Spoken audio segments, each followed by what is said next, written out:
સુરતની ઓળખ bridge city તરીકે થાય છે, પરંતુ હાલમાં પાલિકાની નબળી પ્રી મોન્સૂન કામગીરીના કારણે અનેક ભૂવાઓ પડી રહ્યા છે. તેથી સુરત હવે ભૂવા સિટી તરીકે ઓળખાય તો નવાઈ નથી તેવી લોકો ચર્ચા કરી રહ્યા છે. સુરતમાં એક ભૂવો રિપેર ના થાય ત્યાં બીજો ભૂવો પડી રહ્યો છે.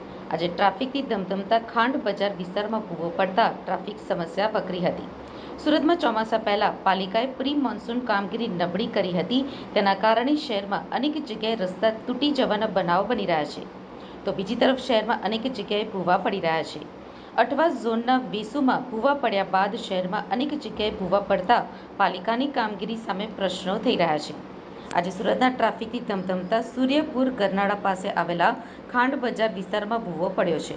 આ વિસ્તાર સતત ટ્રાફિકથી ધમધમતો વિસ્તાર છે, તેને તે સમયે જ ભૂવો પડતા વાહન ચાલકોમાં ગભરાટ ફેલાયો છે. આ ભૂવો પડતા પાલિકા તંત્રએ બેરિકેડિંગ કરી દીધું છે, પરંતુ આસપાસથી જે વાહનો પસાર થાય છે તે ચાલકોને ભૂવો મોટો થાય તેનો ભય સતાવી રહ્યો છે.